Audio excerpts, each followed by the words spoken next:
Je vous fais cette vidéo à chaud, mais là, il faut vraiment que vous preniez conscience de la gravité de ce qui vient de se passer à Lyon. Les Antifas ont tabassé à mort, ont laissé pour mort un jeune homme de 20 ans qui a juste eu le malheur d'accompagner nos militantes lyonnaises qui déployaient une banderole au meeting de Rima Hassan. Voilà.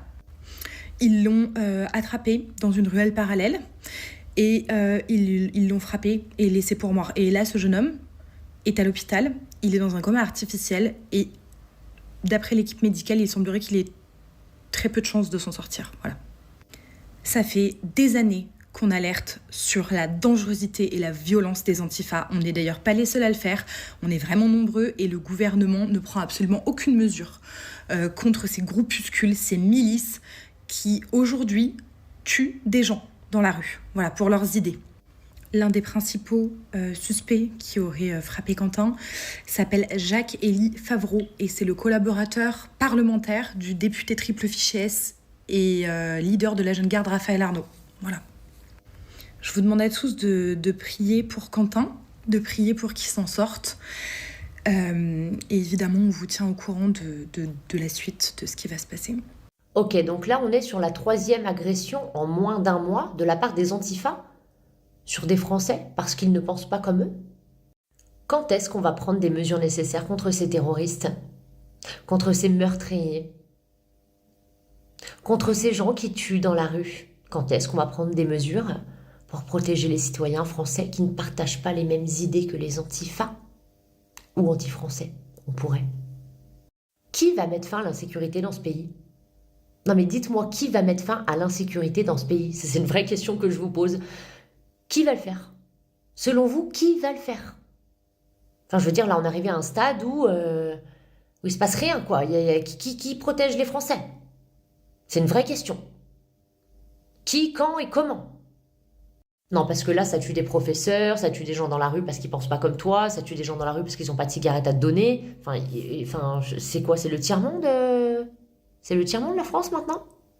Puis alors, les médias qui ne parlent de strictement rien du tout de ce qui les arrange, c'est-à-dire que là, on a un jeune homme, Quentin, 23 ans, français, qui est entre la vie et la mort. J'espère qu'il va s'en sortir, je pense très fort à sa famille également. Enfin, personne parle de Quentin, du coup?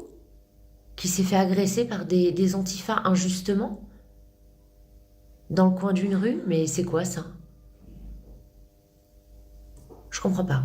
Partagez cette vidéo. Partagez, republiez tous les gens qui parlent de ça.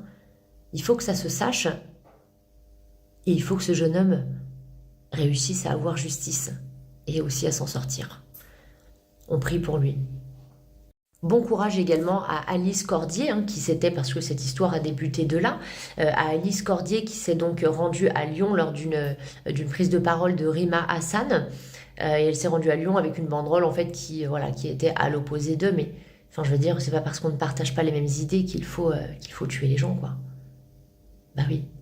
Donc grand soutien à elle parce que ce jeune homme était venu en fait justement la soutenir, la protéger, etc. Et en fait il n'a pas forcément pu faire ce qu'il voulait, étant donné qu'il a été pris à partie lorsqu'il était seul. Voilà. Donc bon courage à elle, beaucoup de soutien et dans cette vidéo, si elle la voit, j'espère, eh bien je lui envoie beaucoup d'ondes positives et si elle a besoin. Puis alors les médias qui ne parlent de strictement rien du tout de ce qui les arrange, c'est-à-dire que là on a un jeune homme, Quentin, 23 ans, français, qui est entre la vie et la mort. J'espère qu'il va s'en sortir, je pense très fort à sa famille également. Enfin, personne parle de Quentin du coup? Qui s'est fait agresser par des Antifas injustement? Dans le coin d'une rue? Mais c'est quoi ça? Je comprends pas. Partagez cette vidéo. Partagez, republiez tous les gens qui parlent de ça. Il faut que ça se sache. Et il faut que ce jeune homme réussisse à avoir justice. Et aussi à s'en sortir. On prie pour lui.